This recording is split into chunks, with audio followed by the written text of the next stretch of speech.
안녕하세요. 저는 리바이블 단장으로 섬기고 있는 박덕희라고 합니다. 이렇게 리바이블과 함께 하시는 모든 분들 얼굴을 마주할 수 없지만 너무 반갑고 환영하고 축복합니다. 다들 쉽지 않은 나날들을 보내고 계시죠? 지금 우리는 매우 어려운 시대에 살고 있다는 것 다들 피부로 느끼고 계실 것입니다. 코로나 3차 대유행, 5인 이상 모이지도 못하고 어디 제대로 나갈 수도 없고 경제적으로, 심적으로 많이 힘드시다는 건 잘 알고 있습니다. 저희 리바이블도 마찬가지였습니다. 예배를 준비하기에 매우 어려웠습니다. 온라인으로 예배를 드린다고 하여도 뮤지컬의 특성상 최소 10명의 인원이 필요한데 5인 이상 집합금지 명령으로 준비했던 모든 것을 취소해야 하는 상황에 처하기도 했습니다. 그러나 멈추지 않고 새로운 방향으로 모색하여 예배를 준비하게 되었습니다. 아니, 뮤지컬인데 배우들끼리 호흡을 주고 받을 수도 없는 상황. 겪어보지 않으셨으면 모를 것이라고 생각합니다. 그러나 우리가 이렇게 어려운 상황 속에서도 멈추지 않았던 한 가지 이유가 있습니다. 그 이유는 우리에게 예배가 필요했기 때문입니다. 다시 말해, 우리에게는 주님이 필요했기 때문입니다. 그렇게 우리는 주님을 찾는 갈급함으로 멈추지 않고 이렇게 여러분들과 만나게 되었습니다. 지금 영상을 함께 보고 계신 모든 분들, 주님을 찾는 갈급함으로 이곳에 나아오신 줄 믿습니다. 우리 이 시간 주님이 주시는 넘치는 은혜를 발견하고 그 영광을 느끼는 시간 되기를 간절히 원합니다. 지금부터 리바이블과 함께하는 드라마 워십 시작하겠습니다.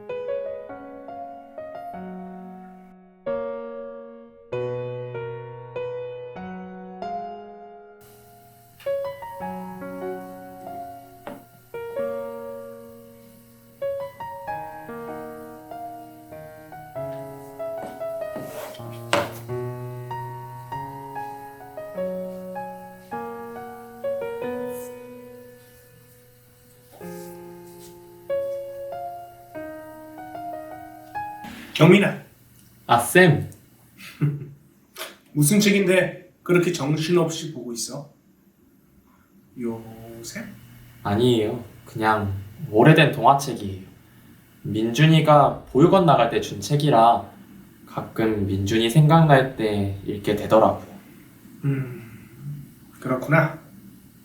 쌤, 저도 민준이처럼 가족이 생길까요?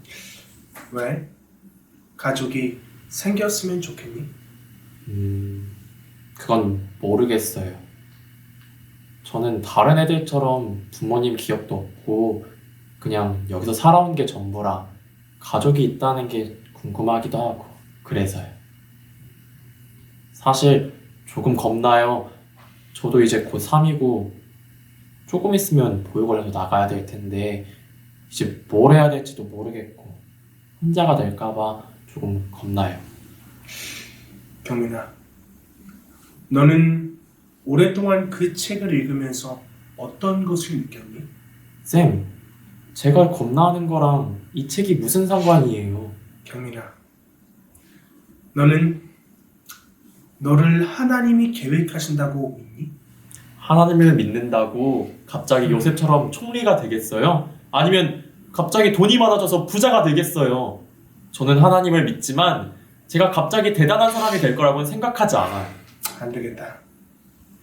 경민아, 오늘은 선생님하고 특별한 수업을 하자. 내가 그 동화책에 담겨있는 진짜 이야기를 다시 들려줄게. 진짜 이야기요? 그래, 진짜 이야기. 네. 쌤, 안녕하세요. 쌤, 보여요? 안녕하세요, 쌤. 안녕하세요. 그래, 미연아, 대훈아, 안녕. 야, 박경민, 너 인사 안 하냐? 야, 내가 제일 먼저 들어왔거든? 어떤 안물? 야, 네 인성이 제일 문제인 것 같은데? 뭐? 얘들아, 그만. 자, 집중. 이제 수업 시작할 거야. 네. 오늘은 특별한 수업으로 요셉 이야기를 들려줄 거야. 너희들 어렸을 때 주일학교에서 많이 들었던 얘기지? 네, 아주 많이 들었죠. 시시하게 그게 뭐예요, 쌤? 뭐래? 쌤, 저 완전 기대돼요. 얼른 들려주세요. 그래.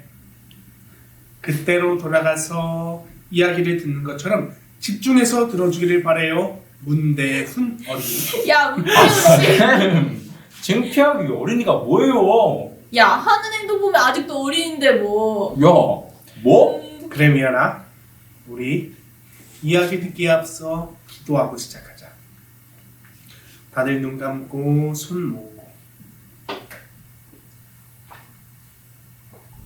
하나님, 이 이야기를 듣는 아이들로 하여금 하나님의 계획하심을 알게 해주세요. 또한 자신이 처한 환경 속에서 두렵지 않게 기쁨으로 하나님의 계획하심을 기대하는 아이들이 될 수 있게 도와주세요. 모든 것 감사하며 예수님의 이름으로 기도합니다. 아멘. 아멘. 얘들아, 야곱은 11명의 아들이 있었어. 그 중에서 막내는 누굴까? 요셉이요. 그래, 요셉. 지금부터는 요셉의 이야기를 들려줄 거야. 너희가 이야기를 통해 하나님의 계획하심을 진심으로 이해하기를 바랄게. 요셉은 야곱의 막내 아들로 10명의 형들보다 더욱더 사랑을 받았어. 야곱은 요셉을 위해 채색 옷을 지어 입히는 등 다른 아들들과는 차별을 했단다. 그 결과 형들은 요셉을 미워하는 마음을 품게 되었어. 그뿐만 아니라 요셉이 하는 꿈 이야기가 형들에게 더욱더 미움을 사는 계기가 되었지.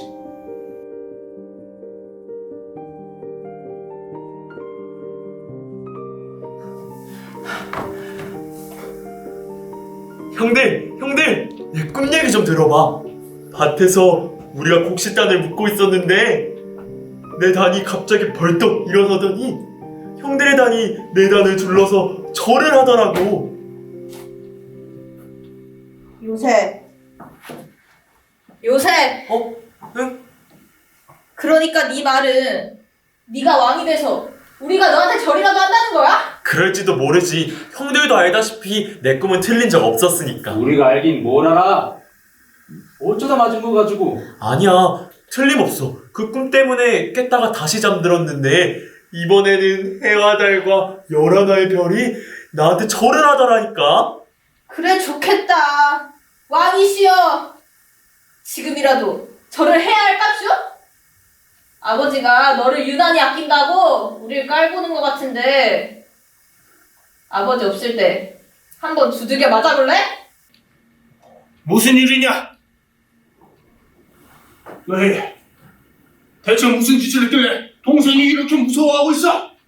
레위, 얘기해보거라. 아버지, 요셉이 또 꿈 이야기를 해서 우리 화를 부추겼습니다. 요셉, 어떤 꿈이었는지 얘기해보거라. 그러니까 요셉이 왕처럼 돼서 우리가 자기한테 절한대요. 요셉, 저번에도 그러더니 네 형들이 너에게 정말 절하겠느냐? 그렇다고 형들이 되어서 동생을 그렇게 몰아붙여서야 되겠느냐? 동생이 그렇게 말하면 차분하게 타일러야지. 둘이서 한 명을 몰아붙이는 게 그게 형으로서 하야 도리냐? 여동생 디나한테 하는 것만큼은 바라지도 않는다. 근데 요셉도 너희 동생이 아니냐? 동생! 시몬, 지금 양 떼는 누가 보고 있느냐? 지금 루벤 형 혼자. 동생들이 형 혼자 양을 지키게 하는 게 걔 말이 되느냐? 얼른 다 같이 다녀오거라. 네. 네. 요셉을 이리 오거라. 동생은 동생이죠. 이복 동생이지만요. 이놈이!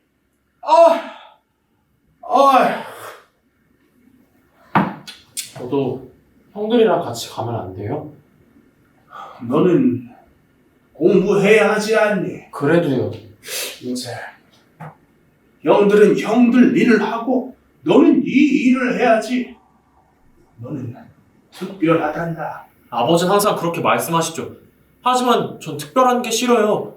저도 형들처럼 일하고 형들처럼 되고 싶어요. 요셉, 너에게는 하나님이 다른 계획과 목표를 주셨어. 나의 아들, 나의 기적, 너는 내 하나님의 축복이 너의 길을 밝혀. 어떤 어려움 속에도 어떤 환난이 와도 너를 향한 계획 가지고 너는 내 기적의 아들. 하나님이 너를 축복하실 거야. 너를 사랑하실 거야. 너를 사용하실 거야. 너를 인정하실 거야. 난 기적의 아들. 하나님이 나를 축복하실 거야. 나를 사랑하실 거야. 나를 사용하실 거야. 나를 인정하실 거야. 아브라함과 이삭 또 내게 약속하신 축복의 땅으로 우릴 인도하실 거야. 겁내지 마, 두려워 마, 걱정할 것 없는 이유. 너를 향한 하나님의 계획. 날 향한 하나님의 계획. 그래도 오늘은 형들이랑 같이 가게 해주시면 안 돼요?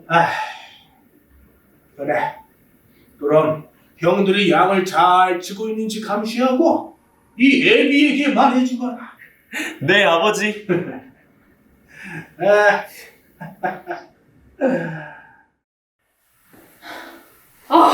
짜증나. 아니, 잘못은 요셉이 했는데 왜 우리가 꾸지람을 들어야 되냐고.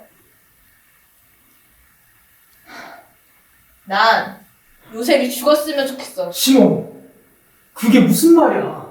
아무리 미워도 그런 말을 해서는 안 돼. 아, 형, 좀 솔직해져봐. 이런 일이 한두 번이야?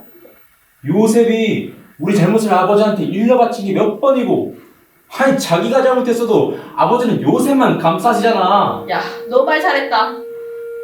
그때마다 우리 얼마나 하찮았는지 형도 알고 있잖아. 지금은 도저히 못 참겠다고 그놈의 꾼! 그놈을 데려다가 저 구덩이에 던져놔도 우리가 저러나 보라지? 맞아. 이참에 한번 시험해보는 거야. 구덩이에 빠져도 요셉이 왕이 될 수 있나 보자고. 요셉만 없으면은 우리가 채색 옷은 못 입어도 우리 어렸을 때처럼 아버지가 공평하게는 대해주시겠지. 그래, 맞아. 형도 가끔 화나지? 형도 밉잖아. 형, 우리가 어떻게 하든지 형은 가만히 있어. 시모, 지금은 눈 감아주는데 요셉을 구덩이에 빠뜨려도 절대로 피 한 방울 내서는 안 돼. 알겠어? 그렇지 않으면 나도 가만히 있지 않을 거야. 형들! 이게 누구야? 꿈꾸는 자 아니신가? 왜? 지금도 우리가 일 잘하고 있나 감시하러 왔나 보지? 형, 당연한 거 아니야? 우리 왕이 되실 몸인데 우리 감시하는 건 당연하잖아. 아니야, 형들. 안 그래, 요셉? 안 그러십니까? 왕이시여! 형들 왜 그래 무섭게. 형들, 왜 그래 무섭게?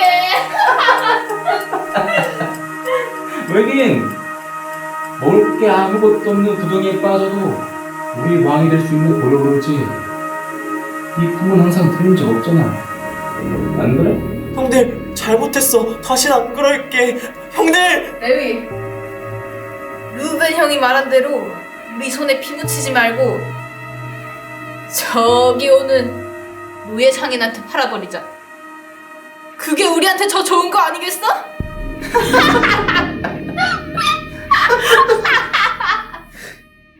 요셉은 그렇게 먼 땅 이집트로 끌려가게 되었어. 물 한 방울도 마시지 못하고 먼 길을 끌려가게 된 요셉은 지쳐 쓰러지고 말았지.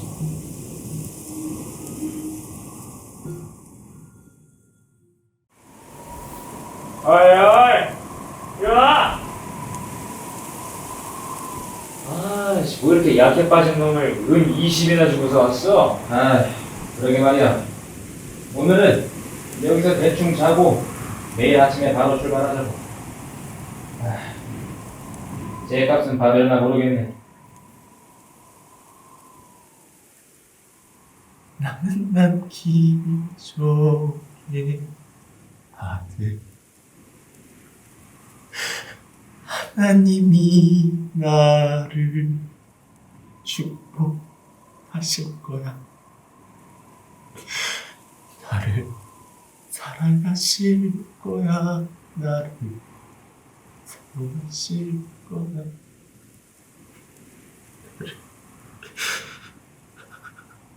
아버지, 아버지.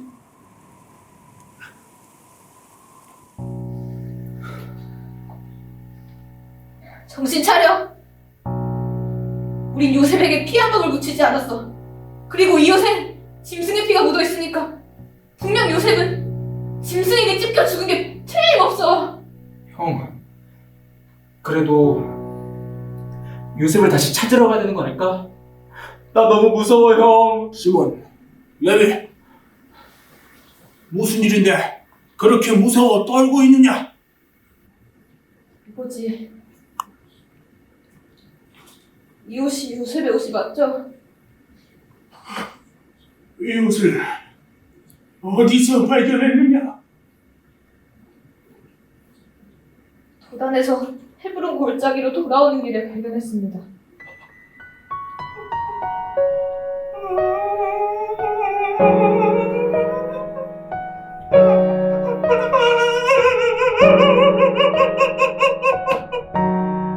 이 옷은 틀림없이 내 아들의 옷이다. 위험한 곳으로 요셉을 혼자 보내시니 분명 악한 짐승에게 찢겨 죽임을 당한 것이야. 요셉, 요셉,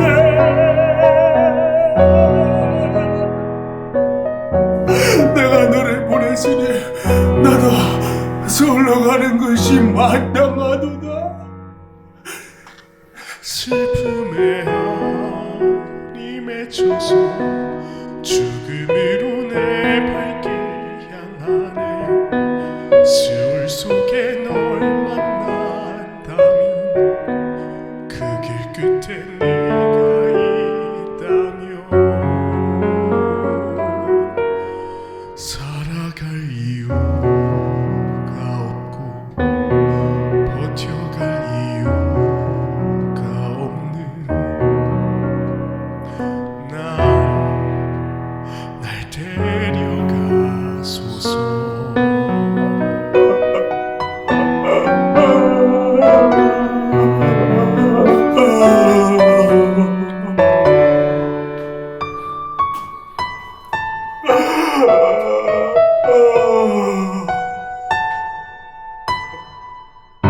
알 수 없는 이 길에 한 발자국도 뗄 순 없어. 고향으로 다시 돌아갈 수 없나. 눈물이 앞을 가리고 죽음이 드리워와도 날 이끌어주세요.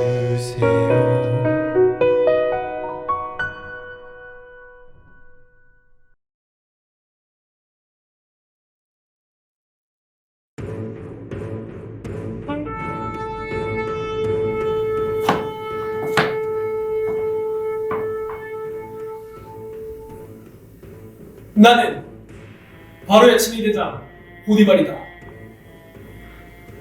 너는 어디서 온 거냐? 가난입니다.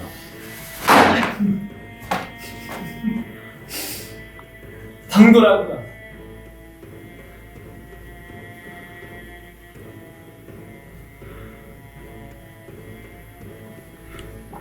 네가 어디서 어떻게 끌려온 놈인지는 알고 싶지 않아. 너는 바로의 친위대장 보디발 장군님의 노예가 되었다. 명심해. 노예는 노예처. 그렇게 요셉은 보디발 장군의 노예가 되었어.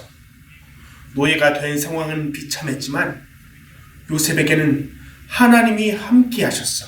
내가 너를 오랫동안 보아하니 진정 네가 믿는 하나님이 너와 함께 하시고 이 집에 복을 주시는 것을 내 눈으로 보고 경험했다. 너를 내 집의 가정총무로 삼아 내 모든 소유를 너에게 맡길 것이다. 요셉에게는 기쁜 일이었지만 다른 어려움이 기다리고 있었어.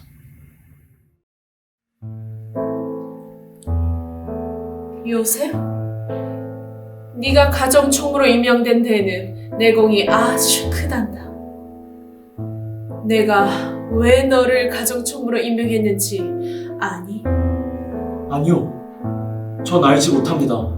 노예 중에 이렇게 특별한 노예를 본 적이 없어. 요셉, 나와 함께 한다면 더 놀랍고 특별한 경험을 하게 될 거야.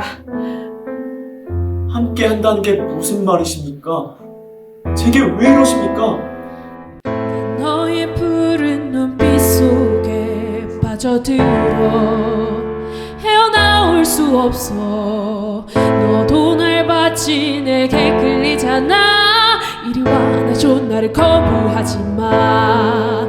날 가진다면 모두 다 그럴 수 없습니다. 걱정 마 아무도 볼 일 없어. 조금 더 빨리 더 가까이 이리 와 안아줘 나를 거부하지 마. 이 집에서 제게 금해진 것은 없습니다. 하지만 제 주인께서 금하신 것은 당신뿐이십니다. 당신은 보디발 장군의 아내 아니십니까? 한 번 거절은 참을 수 있어도 두 번 거절은 참을 수 없어. 노예는 노예일 뿐 나를 외면한다면 그러니 내게 와 나를 안아줘. 당신을 범해서 죽는 것이 하나님 앞에서 죽는 것보단 낫습니다.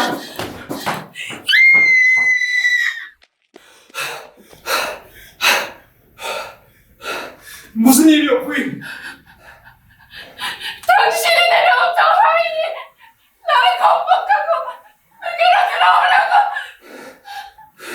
요셉!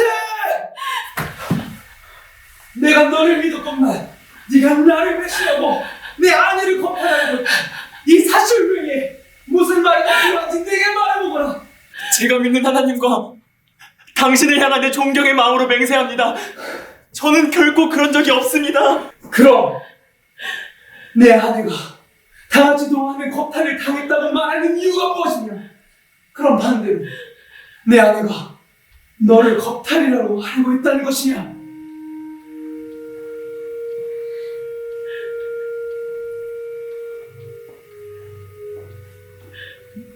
내가 저 겁탈자 요셉을 지금 당장 죽여도 상관없을까요? 저는 결백합니다, 주인님. 당장 데려가! 목을 베라. 죽이지 마세요. 왜지?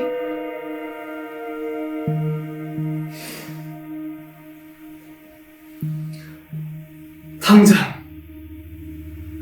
요셉을 오게 가둬라. 주인님, 저는 진짜 결백합니다. 주인님, 주인님.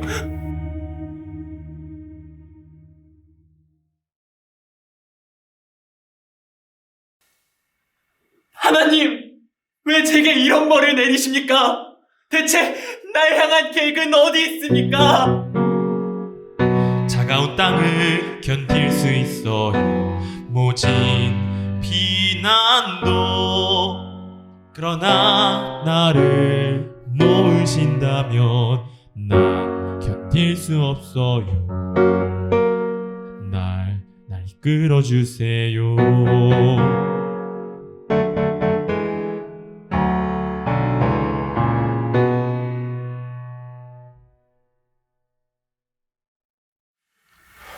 내 말이 미친 소린 것 같겠지만 정말 생생했다고.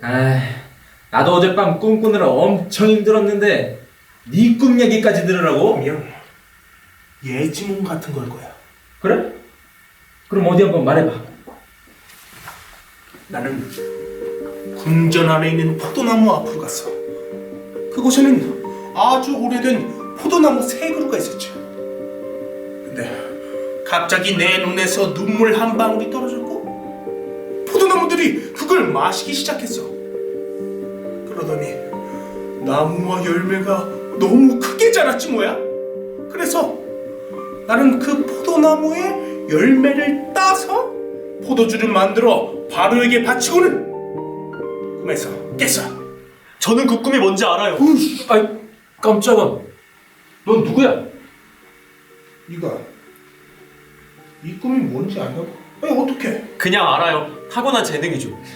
니깟 놈이 뭘 알겠어. 어디? 말해봐. 포도나무 세 그루는 3일을 뜻해요. 3일 후에 바로는 당신을 석방한 후에 궁전으로 부를 겁니다. 그게 사실이면 좋겠지만 틀림없습니다. 당신이 제 말대로 석방된다면 꼭 바로에게 제 사정을 얘기해주세요. 저는 히브리 땅에서 끌려왔으며 감옥에 갇힐 일도 한 적이 없습니다. 그냥 주워들은 이야기로 고상한 척 꿈풀이를 하는 게 재능이냐? 흉내낸 얘기는 아닌 것 같은데. 그럼 어디 한번 내 얘기도 들어봐. 말씀해 주시겠어요? 난 여느 때와 같이 3개의 빵바구니를 머리에 이고 궁전으로 향하고 있었어. 근데 이 바구니의 빵이 자꾸 떨어지는 거야. 그래서 이 빵을 주우려고 하는데 갑자기 새떼들이 날아들어서 내 얼굴이랑 눈을 막 쪼아댔고 꿈에서 깨어났어. 그렇다면 이 꿈은 무엇을 뜻하지? 말할 수 없습니다. 왜지? 왜긴 왜야. 지어낸 애기가 떨어졌겠지. 그런 것이 아닙니다. 그럼 뭔데? 어디 얘기해봐. 3개의 빵바구니 또한 3일을 뜻합니다. 3일 후에 바로는 당신의 목을 매달 것이고 새들은 당신의 고기를 뜯을 것입니다. 뭐? 너 내가 무시했다고 막말하는 거지? 아닙니다. 어린 놈이. 너 내가 누군지 알아? 너희 둘 이리 나와. 네 말이 맞으면 어떡하지? 안 돼. 네 말대로 난 죽게 될 거야. 그건 재능이 아니야. 바로에게 가시면 꼭 제 사정을 얘기해주세요. 꼭이요. 요셉의 말대로 떡과 너는 3일 후에 죽게 되었고 술과 너는 원래 직업을 회복하였어. 그런데 술과 너는 요셉을 기억하지 못하고 요셉의 말 또한 잊어버렸지. 그렇게 2년이 지났어.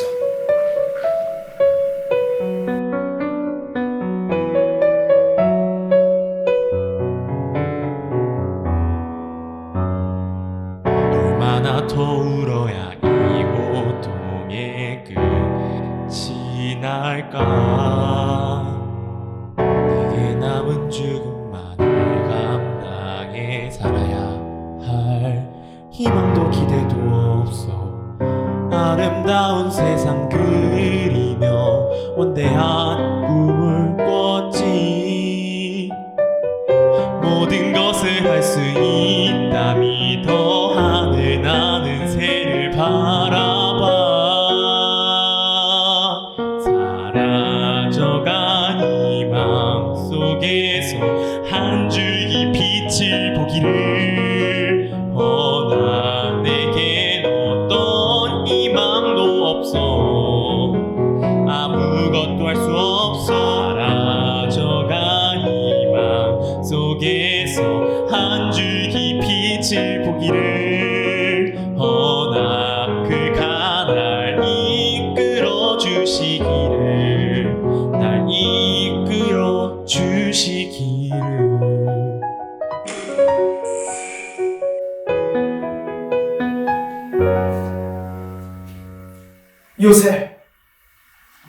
이리 나오렴. 주인님, 오랜만에 뵙습니다. 요셉, 내가 널 볼 면목이 없어 면목이. 내 아내 때문에 너. 아닙니다. 노예의 목숨은 주인님께 있는 걸요. 그런데 무슨 일이십니까? 바로께서 너를 보자고 하신다. 보이지 않는 자세한 생명은 얘기, 아주 중전에 작게 가서 피어나 얘기하도록 하지. 너를 점점 더 강하게 두려워만 괴로워도 그 아픔은 헛되지 않아. 네가 흘린 눈물만큼 주님도 함께 널 사랑해 지치지 않으실 거야. 너를 안고 지키시는 그의 품에서 두려워만 괴로워도 그 아픔은 헛되지 않아. 꿈을 해석한다는 요셉입니다. 내가 한 꿈을 꾸었는데 아직도 예국 전역에는 그 꿈을 해석하는 자가 없었다. 그러나 술건넌의 말을 들으니 네가 그런 능력을 가지고 있다 들었다. 그 말이 사실이냐? 저에게는 그런 능력이 없습니다. 그러나 제가 믿는 하나님께서 그 꿈에 대한 해석을 알게 하실 겁니다. 좋다. 그럼 내 꿈을 들어보거라. 나일 강가에 아름답고 살찐 7 암소가 갈밭에서 풀을 뜯고 있었지. 저 광활한 태양을 봐, 피어나는 꽃들을 봐, 그 속에서 자라난 생명들을 봐. 내 마음속 깊은 곳 보이는 하늘 높이 오르리 나르는 새처럼 이미 내게 비추어진 눈을 뜨게 될걸. 두려워만 괴로워도 그 아픔은 헛되지 않아. 지금부터 애굽 땅은 7해 풍년이 있겠고 그 7해는 흉년의 기근으로 망하게 됩니다. 바로께서 꿈을 2번 겹쳐 꾸신 것은 하나님께서 이 일을 계획하셨고 속히 행하실 것을 의미합니다. 그럼 망하지 않기 위해서는 내가 어떻게 하면 좋겠는가? 바로께서는 긴 풍년과 흉년에 대비할 명철하고 지혜 있는 사람을 택하시어 이 나라를 다스리게 하셔야 합니다. 내가 너와 같이 명철하고 지혜 있는 자를 이 땅에서 본 일이 없다. 내가 너를 온 애굽의 총리로 임명하니 내 집을 다스리고 내 백성을 다스리라. 나 외에 모두가 너에게 복종하리라. 저 광활한 태양을 봐, 피어나는 꽃들을 봐, 그 속에서 자라난 생명들을 봐. 내 마음속 깊은 곳 보이는 저 광활한 태양을 봐, 피어나는 꽃들을 봐, 그 속에서 자라난 생명들을 봐. 내 마음속 깊은 곳 보이는 하늘 높이 오르리 나르는 새처럼 이미 내게 비춰진 눈을 뜨게 될걸. 두려워와 괴로워도 그 아픔은 헛되지 않아.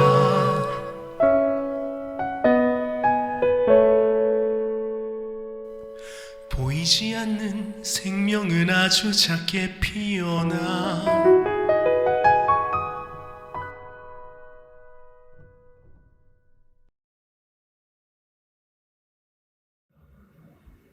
이후 요셉의 말대로 7년 동안은 풍년, 그 이후 흉년이 찾아왔어.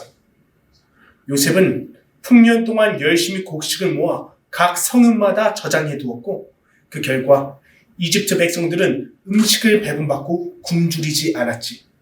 그러나 야곱의 가족들에게 흉년은 치명적이었어. 지금 곡식이 떨어져 다 굶어 죽게 생겼는데 어째 너희들은 서로 눈치만 보고 서로 바라만 보고 있느냐? 애굽에 곡식이 있다고 하네. 너희들은 가서 우리를 위해 곡식을 좀 사오거라.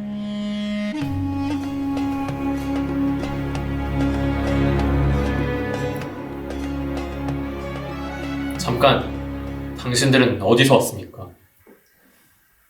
저희는 곡식을 사기 위해서 가나안 땅에서부터 왔습니다. 아니요, 당신들은 이 나라의 틈을 엿보려고 온 정탐꾼들입니다. 내가 그것도 못 알아보겠습니까? 아닙니다.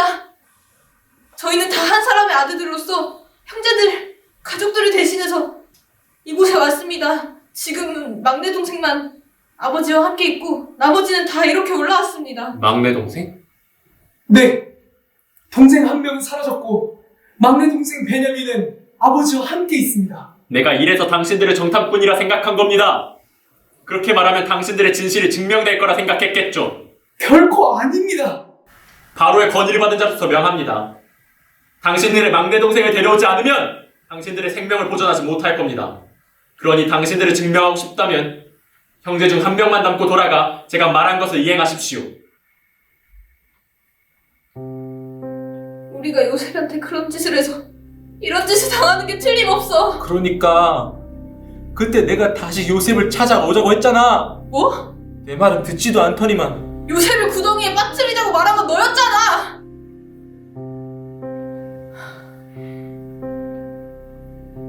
형, 얼른 아버지께 이 일을 말씀드리자. 이 사실을 어떻게 말씀드리지? 동생 베냐민까지 잘못된다면 아버지 견디시지 못하실 거야. 아버지, 애굽의 주인이 우리를 정탐꾼으로 여기고 루벤 형을 가뒀습니다. 만약 동생 베냐민을 데려와 우리의 말을 증명하지 않는다면 우리의 생명을 보존할 수 없다고 하였습니다. 하나님, 너희가 어찌 나에게 더한 고통을 안기느냐? 요셉도 없어지고 루벤도 없어졌는데 이제는 베냐민조차 빼앗아가고자 하느냐? 절대 안 된다.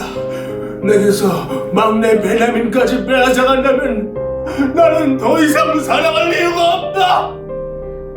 아버지, 루벤 형이 그에게 잡혀 있습니다. 형도 우리의 형제이지 않습니까? 만약 베냐민을 함께 데리고 가서 다시 데려오지 못한다면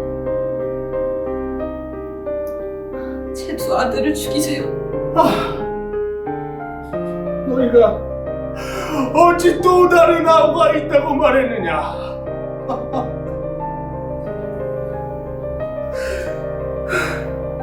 너희는 베냐민을 데리고 다녀오거라. 내가 베냐민을 잃으면 잃으리라. 그러나 할 수만 있거든. 너희가 꼭 내 아들들과 우리가 먹을 곡식을 들고 다시 오거라. 아버지,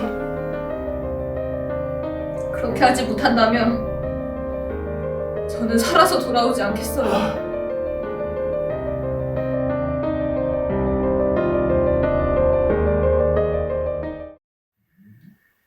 애굽의 주인이시여, 말씀하신 대로 막내 동생 베냐민을 데려왔습니다. 네 이름이 무엇이냐? 베냐민입니다. 당신들은 약속을 지켰습니다. 아직 확인할 것이 하나 남았습니다. 그래, 베냐민, 네 부모님 얘기 좀 해보거라. 아버지는 제가 여기 있어서 걱정하고 계세요. 왜지? 아버지는 형들이 너를 지켜줄 거라고 믿지 못하느냐? 아버지가 저까지 잃을까봐 걱정하고 계세요. 오래전에 아들 한 명을 잃으셨거든요. 안 됐구나. 어떻게 그런 일이 생겼지? 사고였어요. 짐승에게 잡아먹혔죠. 짐승? 네. 아버지는 아직도 자신의 탓이라며 슬퍼하고 계세요. 그래, 네 형들도 슬퍼하고 있겠구나.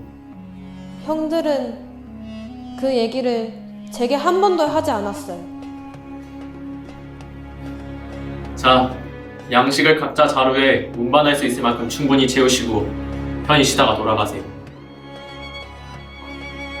요셉은 형들과 베냐민에게 각각 한 자루씩 곡식을 가득 담아 주었어. 그리고 요셉은 베냐민의 자루에는 자신의 은잔을 넣어놨어. 당신들이 어찌 선을 악으로 갚을 수 있단 말입니까? 나의 주인께서 항상 마시고 점치던 은잔이 사라졌습니다. 어찌 그러십니까? 저희는 결코 그런 일을 한 적이 없습니다. 저희가 어찌 곡식을 얻은 큰 은혜를 입었는데 도둑질을 하여 선을 악으로 갚겠습니까? 그렇다면 당신들의 자루를 확인할 것이니 앞에 내려놓으십시오. 혹여나 당신들의 자루에서 발견된다면 그 자루의 주인은 평생 나의 종이 되고 결국 원래 있던 곳으로 돌아가지 못할 겁니다.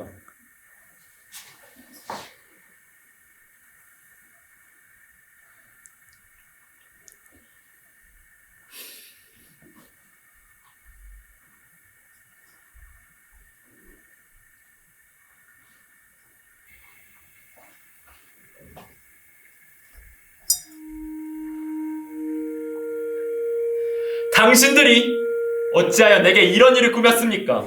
저희가 당신께 무슨 말씀을 하겠습니까? 은잔을 찾아내셨으니 저희가 다 같이 종이 되겠습니다. 아닙니다. 잔이 베냐민 자루에서 발견되었으니 베냐민만 남기고 돌아가십시오. 안 됩니다. 제가 베냐민을 데리고 가지 못하면 살아서 가지 않기로 아버지께 맹세했습니다. 차라리 절 죽이시던지 제발 절 대신 종으로 쓰십시오. 아닙니다. 형이 아니라 차라리 저를 노예로 삼아주십시오. 베냐민만큼은 보내시고 우리를 노예로 삼아주십시오. 제발 저희가 대신 지게 해주세요. 왜죠? 도둑질한 이복 동생을 대신해 당신들이 어떻게 희생할 수 있단 말입니까? 그 이유는 아버지에게 또 고통을 드릴 수 없기 때문입니다. 또 고통을 드린다는 게 무슨 말이죠? 저희의 동생은 짐승에게 죽은 것이 아닙니다. 동생이 아버지의 사랑을 촉차지하였고 저희는 그것을 질투하여 동생을 이스마엘 노예 상인들한테 팔아버렸습니다. 그때 우리가 저지른 실수를 다시 하게 된다면 우리 아버지는 살 수 없으십니다. 동생이 아닌 저를 잡아 가두십시오. 아닙니다. 저를 대신 가두십시오. 저를 대신 잡아 가두십시오. 아니에요. 저를 대신 가둬주세요. 제발.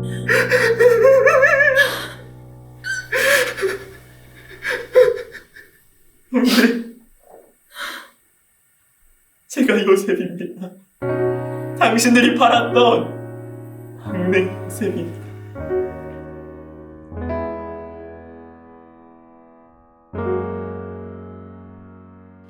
무엇도 모르는 어린 나이에 당신들의 미움의 먼 길 끌려와 어둠 속에 갇혀 그 두려움과 고통 속에 나는 견딜 수 없었죠. 그러나 모든 악을 선으로 바꾸신 하나님, 나는 이제야 깨달았죠. 두려워 마세요. 나를 이곳으로 보낸 건 나의 하나님, 나의 아버지 큰 뜻이니. 차라리 나를 죽여다오. 난 용서받을 수 없는 죄를 지었어. 난 죽어 마땅해. 저는 형들을 해하지 않을 겁니다. 또 동생 베냐민을 옥에 가두지도 않을 겁니다. 왜냐하면 하나님이 당신들을 보존하기 위해 또 구원하시기 위해 나를 이곳으로 먼저 보내셨기 때문입니다. 우리보다 더 크신 하나님의 계획하심, 어떤 생명보다 귀하고 가장 높으신 그 이름.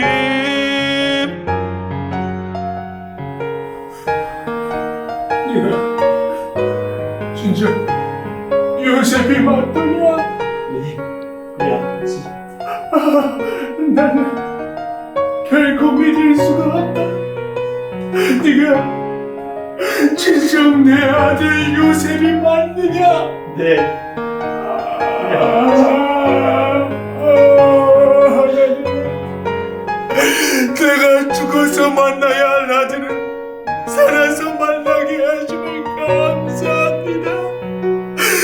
내가 이제 서울로 내려갈지라도 어떠한 여한이 없습니다. 내 아들. 그러나 모든 악을 선으로 바꾸신 하나님, 나는 이제야 깨달았죠. 두려워 마세요. 나를 이곳으로 보낸 건 나의 하나님, 나의 아버지 큰 뜻이니.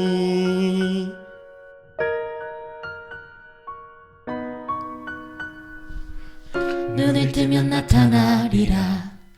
그날에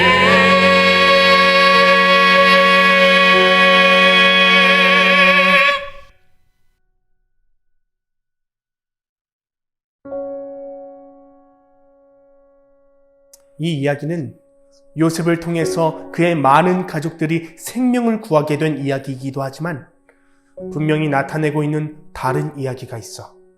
그건 아무 잘못도 없는 예수님이 고통을 받고 죽으심으로 우리를 구원하신 이야기야. 또 그 복음을 듣고 하나님의 계획하심을 따라갈 너의 이야기이기도 해. 네가 갑자기 총리가 될 수 있냐고 물었지? 예수님을 믿는 너를 하나님은 이미 자녀 삼아 주셨어. 대단하지 않아도 괜찮아. 너는 세상의 주관자이시고 진짜 왕이신 하나님의 아들이야. 네가 아무것도 될 수 없을 것 같고 혼자만 남겨질까 봐 두렵니? 하나님은 너를 향한 분명한 계획을 가지고 계셔.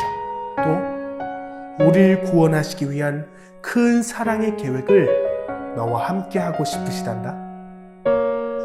이것이 요셉의 진짜 이야기야. 책을 덮는 순간 시작될 너의 이야기.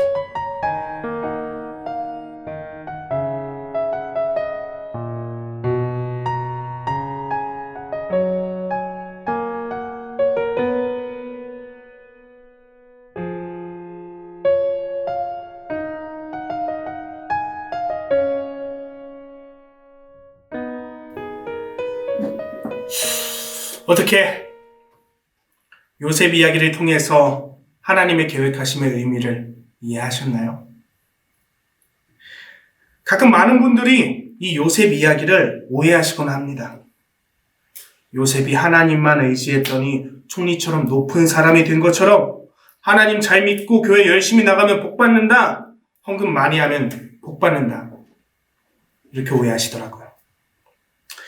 제가 좋아하는 교수님이 어떤 분을 흉내내시는데, 목사님, 제가 이번 주에 11조를 안 해가 우리 아들이 교통사고가 나버렸어요. 이렇게 얘기했다고 합니다. 그게 11조를 안 해서 일어난 일일까요? 거기에 숨겨진 하나님의 뜻은 11조를 해라가 아니라 자존심하라는 것이죠.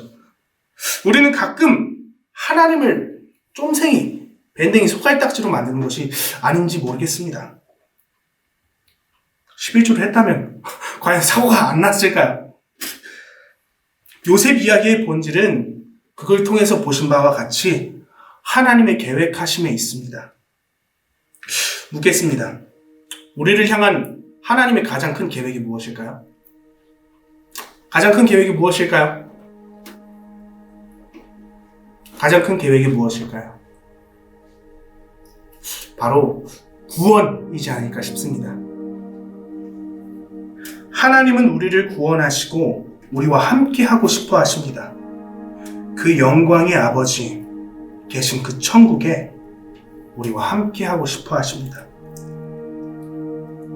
극에서 나온 대사에도 포함되어 있는 창세기 45장 5절을 보겠습니다. 당신들이 나를 이곳에 팔았다고 해서 근심하지 마소서. 한탄하지 마소서. 하나님이 생명을 구원하시려고 나를 당신들보다 먼저 보내셨나이다. 구원하시려고, 구원. 성경을 세 부분으로 나누면 이렇게 나눌 수 있다고 합니다. 오실 예수님, 오신 예수님, 다시 오실 예수님. 우리가 매주 보는 그 성경 속에서 계속적으로 본질적으로 나타내고 있는 것은 우리를 향한 하나님의 구원입니다. 위의 구절과 마찬가지로 요셉이 고통받는 과정을 통해서 하나님이 결국에 이루고자 하신 것은 이스라엘 백성들의 구원이며 또 그것을 예표하고 있는 예수님을 통해서 우리를 구원하고자 하시는 것입니다. 그런데 이곳에 어떻게 우리의 복이 초점이 되겠습니까? 예수님을 믿고 하나님의 자녀가 된 것의 초점이 어찌 세상의 복에 그칠 수가 있겠습니까? 이 세상에서 잘 먹고 잘 사는 것은 순간이라는 것을 우리가 알지 않습니까? 우리가 속한 곳은 하나님 나라이고 영원히 있어야 할 곳은 하나님 나라입니다.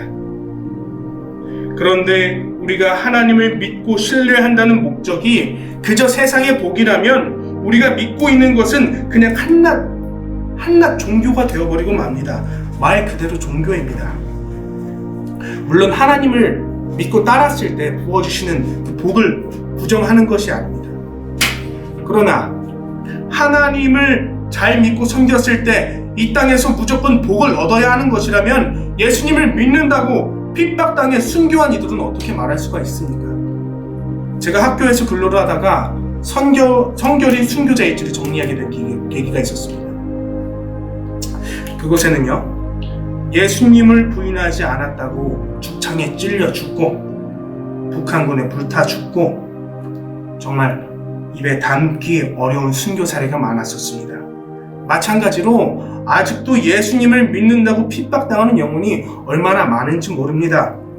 저희 신학과 학우님 중에 실제 북한에서 경험한 기독교인들의 핍박 소식을 제가 들었을 때 입이 다물어지지 않고 듣는 내내 정말 얼마나 울었는지 모릅니다.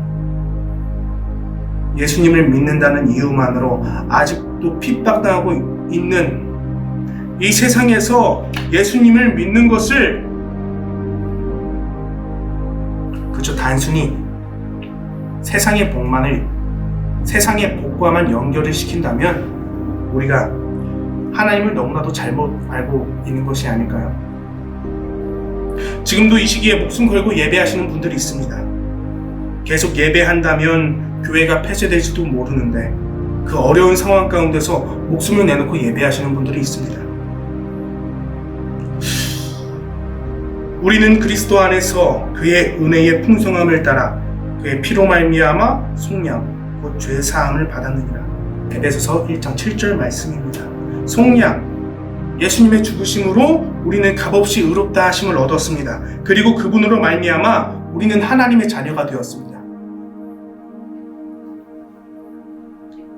우리가 죽으면 마땅히 주님의 품에 안길 수 있는 명분이 생겼습니다. 그런데 여러분, 값없이 생명을 얻은 우리가 무엇이 두렵습니까? 무엇이 두려우신가요? 코로나가 두렵습니까? 아니면 경민처럼 혼자가 될까봐 두렵습니까? 요셉처럼 감옥 같은 곳에 오랫동안 계시나요? 아무것도 할 수 없는 그 상황 속에, 아주 어려운 상황 속에 계시나요? 맞습니다. 그럼 두렵겠죠. 그러나 잊지 말아야 할 것은 우리 곁에, 항상 우리 옆에 든든한 동역자가 계신다는 사실을 잊지 않으셨으면 좋겠습니다. 두려워도 지금 당장 삶의 희망이 보이지 않아도 요셉처럼 우리의 주님의 이끄심을 따라 기다리는 우리가 되었으면 좋겠습니다. 그래서 선생님이 경민이에게 묻습니다. 너를 향한 하나님의 계획이 있다고 믿니? 정말 어려운 질문입니다. 아니, 내 상황이 이렇게 어려운데, 너무나도 절망 가운데 있는데, 내가 원하는 대로 하나도 되지 않는데, 이렇게 고통스러운데 나를 향한 하나님의 계획이 있을까? 있다고? 부정하고 싶으신 분들도 있으실 겁니다. 몇 가지 물어보겠습니다. 여러분은 무엇을 보고 계십니까? 여러분은 무엇을 원하고 계세요? 여러분은 하나님을 진짜 믿고 계십니까? 그냥 하나님의 하늘에 계시다는 것을 믿으시나요? 그거는 귀신도 믿고 무서워서 떤다고 합니다. 그러나 성경은 믿음을 이렇게 말하고 있습니다. 내가 그리스도와 함께 십자가에 못 박혔나니 그런즉 이제는 내가 사는 것이 아니요 오직 내 안에 그리스도께서 사는 것이라. 이제 내가 육체 가운데 사는 것은 나를 사랑하사 나를 위하여 자기 자신을 버리신 하나님의 아들을 믿는 믿음 안에서 사는 것이라. 말씀은 이렇게 말하고 있습니다. 믿음 안에서 사는 것은 예수님과 함께 옛것은 죽고 예수님과 함께 다시 사는 삶이라고 말하고 있습니다. 우리를 사랑하셔서 자기 자신을 버리신 예수님과 함께 하는 것, 그분과 동행하는 것, 그분과 동역하며 사는 삶을 믿음이라고 하고 있습니다. 우리가 일반적으로 동역자라고 하면은 어떤 뜻을 담고 있죠? 동역. 같은 꿈을 꾸고 같은 공간 속에서 함께 일하는 사람을 동역자라고 합니다. 그럼 주님과 함께하는 동역은 무엇이죠? 마찬가지로 같은 꿈을 꾸고 함께 걸어가는 삶. 죄로 물들었던 옛것을 버리고 주님과 함께하는 그 삶, 그 삶이 동역입니다. 그런데 많은 분들이 주님을 믿는다고 하면서 동역한다고 하면서 다른 꿈을 꾸고 다른 방향으로 걷고 있습니다. 저 또한 그랬었습니다. 저는 뮤지컬만은 7년 이상을 전공했었습니다. 하나님은 안중에도 없고 오직 내 명예와 오직 내 목표만을 위해서 대단히 뮤지컬 배우가 되는 것을 꿈꿨습니다. 그러나 주님과 같은 꿈을 꾸고 주님과 같은 생각을 하며 주님과 동역하며 걸어갔을 때 그 이전 것들은 아무것도 아닌 게 되어버렸습니다. 멋있죠? 무대 위에서 화려하게 노래하고 박수받는 일. 그러나 주님이 나를 사랑하신다는 그것을 느꼈을 때, 한 번도 나를 놓으신 적이 없었다는 것을 깨달았을 때 다 필요 없게 되었습니다. 주님이면 충분합니다 라고 고백하게 되었습니다. 하나님의 가장 큰 계획이 서두에 뭐라고 말씀드렸죠? 구원. 우리를 구원하신 것처럼 한 생명 한 생명 구하고 싶으세요. 여러분을 하나님께서 너무나도 구하고 싶으세요. 우리를 구원시키시려고 이 땅에서 가장 낮은 모습으로 우리에게 오셨었습니다. 그리고 여러분과 같이 한없이 낮아지셔서 우리와 같은 시선으로 주님과 같은 꿈을 꾸고 같은 방향으로 걷기를 간절히 원하고 계십니다. 누군가 이렇게 말해요. 난 아무것도 할 수 없어요. 제겐 능력이 없어요. 아닙니다. 이건 하나님을 깎아내리는 말입니다. 우리는 이미 하나님의 형상대로 지어졌고 우리에겐 이미 능력을 주셨어요. 그런데 우리에게 주어진 자리에서 최선을 다해서 살아가고 있나요? 아니면 나는 아무것도 할 수 없다며 나태하게 무너져 내리는 중인가요? 요셉은 정말 아무것도 할 수 없는 상황 속에서 가정 총무가 되었고 감옥에서도 모든 것을 책임질 정도로 성실했습니다. 우리에게 주어진 능력입니다. 요셉이 특별하다고요? 우리에게는 이 특별한 능력이 있습니다. 우리는 하나님의 꿈을 같이 꾸는 하나님의 동역자입니다. 동역자로서 우리를 향한 하나님의 계획하심에 동참하며 나아가기를 간절히 원합니다. 여러분들, 하나님을 믿으십니까? 하나님도 여러분을 믿으십니다. 이 혼란스러운 세상 속에서 가령 코로나가 끝나지 않더라도 어떠한 상황 속에서라도 우리가 있어야 할 곳에서 하나님의 사랑을 전하며 살아가겠다고 우리 고백하며 나아갑시다. 이상으로 리바이블과 함께하는 드라마 워십 마치겠습니다. 각자 자리에서 기도하시면서 예배를 마쳐주시기를 바랍니다.